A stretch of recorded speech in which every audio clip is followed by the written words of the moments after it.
Yeah, just the way y'all played, and played fast, hit a lot of threes, had I think 27 assists. Just how much of that brand of ball is what you'd hope for offensively? Yeah, I was really happy tonight. It's the way we've been practicing. You just never know when you get on game night, will that continue, that unselfishness, the ball movement. And I thought the guys did a great job really all night, just moving the ball, sharing the ball, take what the defense gave us. And we got a lot of guys that can shoot it. And I thought, we got a great kind of distribution of threes as well. So offensively, yeah, I was excited. The assists, I think 19 at half to 24 made field goals, something like that. So that's it just says a team that's really sharing the ball. Darren, I mean, it feels like we ask you about him a lot, but I think at one point Trent was 8 for 8 from the floor, obviously finishes with 23 points. Just how do you see him, I guess, building on these performances, whether it's practices in the summer, what he was doing in Puerto Rico now, kind of carrying it into the fall, especially as a freshman? How do you see him trying to sort of stack those performances and that growth one on top of the other? Yeah, I love what Trent's doing. He's really fitting in well. Like he works hard at it. He puts a lot of time into it. Spent a ton of time on his shot this summer, and catching shoots and shooting on the move a little bit. Continuing to be one of our better cutters that we have as well. And then he's a good rebounder. So. I'm really excited about the things he's doing, and he continues to grow and get better every day. And he's also in a role where he can kind of fit into and have a little bit of the pressure taken off by some of those seniors, so he can come in and just kind of play and be relaxed and do his thing. But yeah, he had a great night tonight, and we're looking forward to seeing what he continues to grow into.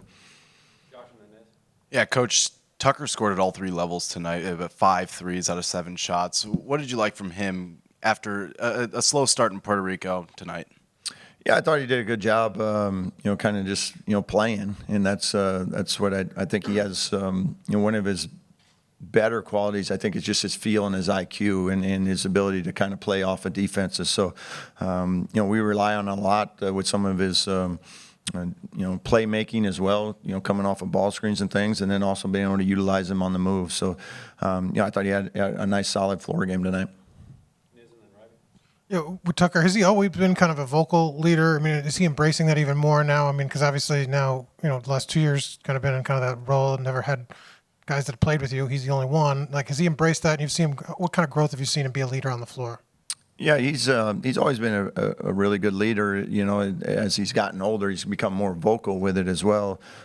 For this group, especially when you have everybody's new, and he's the one guy that understands, everything we're running, whether it's drills or plays or whatever. So he, really challenged him to kind of be that guy, because he's got to be the one that kind of tells people. Him and Connor Enright as well. But his vocal leadership has really gotten stronger and stronger over the years. Yeah, one of the things Trent told me over the summer was that he wanted to learn from Tucker. That he looked at Tucker's game and said, I want a lot of that in my game. How much of that is happening, and how much can that help Trent's overall development? Yeah, I think it's always great when you get an incoming freshman that has a guy that they can kind of work off of one another, teach each other a little bit of the kind of tricks of the game, if you will, like just how to best get yourself open, cutting, all that type of stuff. And Trent's one of those guys that really absorbs, learning and teaching and coaching too. So that's why his upside is really good, because he cares. It's important to him, and he works at it. Yeah, Sam, obviously he got a double-double tonight. Just your thoughts on him and what he can bring this season. Yeah, Sam gives us that physicality, and we don't have a lot of big girthy guys, especially on the interior. So he's one of those guys that does bring some of that physical presence, some of that shot blocking, and I like the way we can utilize both of them, either together or separately. They kind of give like a different type of 1-2 punch with him and Reed.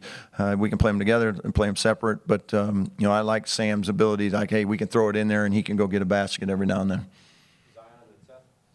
Yeah, Darren, just more on Trent. When we were here a few weeks ago, he had said that you called him basically on your first night on the job, trying to get him to keep his commitment here. Just what was it about him that you wanted to still coach and be around, and what do you remember about that phone call? Yeah, I remember he was one of the very first calls, right away that night. But just felt like it was someone. Hey, it's a local kid. He wants to be at Indiana. It's important to him, and he's a good player. So that makes a lot of sense to me. let's keep that one. And I know he was really excited about it. We were certainly excited about it. So it's great to have him.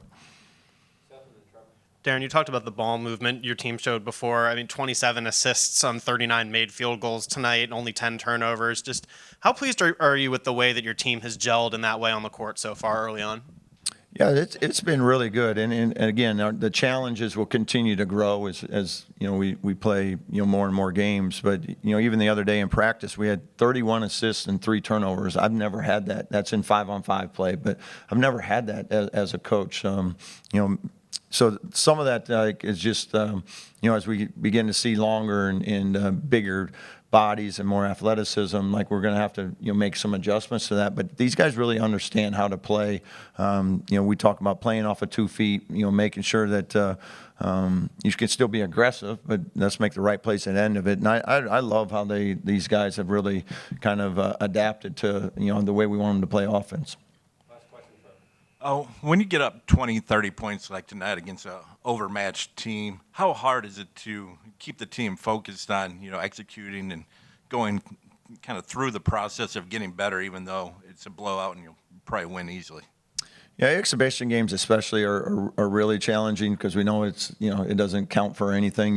We're just working on ourselves. But that was a big thing, like leading up to the game and every time out is just focus on us. Let's make sure that we continue to be sound defensively. Sometimes you can get a little bit too aggressive. When you get the ability to go out and maybe make plays and stuff. We wanted our defense to stay sound, behind the ball. So get into the ball, make sure we're really good behind it, that we're giving our guys protection like we work on and not get away from all of our principles and things, which was, a lot of that came from being in Puerto Rico. We learned a lot of kind of some of the mistakes we made defensively when we were there, and we were able to really clean a lot of that stuff up because of that opportunity.